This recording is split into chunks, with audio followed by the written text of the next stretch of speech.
大家好，我是小贤，今天给大家分享的是我做的肉松拉丝蛋糕。这款蛋糕甜中带咸，口感丰富，而且制作方法非常简单，喜欢的朋友一起来做吧。首先将30克玉米油和60克牛奶搅拌均匀至乳化备用。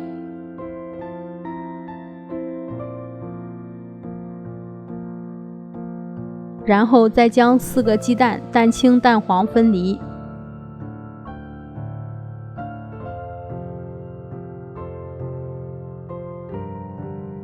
现在我们来打发蛋白，先加入1克盐，7到8滴柠檬汁。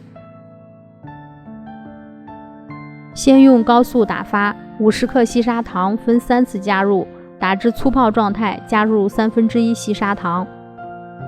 打至细腻的泡沫，再加入1/3的细砂糖。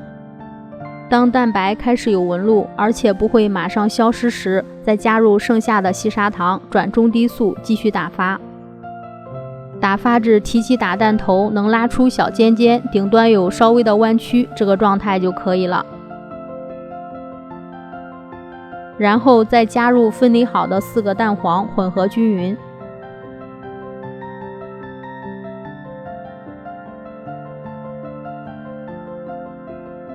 混合均匀后，再筛入110克低筋面粉，翻拌至没有干粉。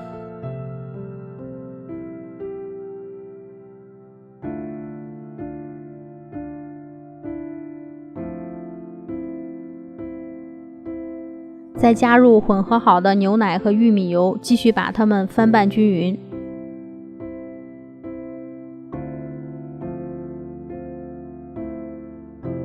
最后再加入45克肉松，翻拌均匀，这样蛋糕糊就做好了。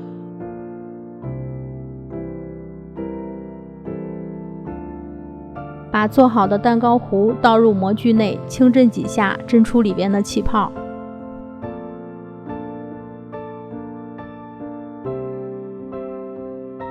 全部完成后，放入烤箱中下层，上下火160度烘烤25分钟。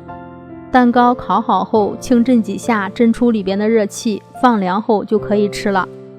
咸香可口的肉松再搭配柔软的蛋糕，口感非常丰富，喜欢的朋友一定要试一下。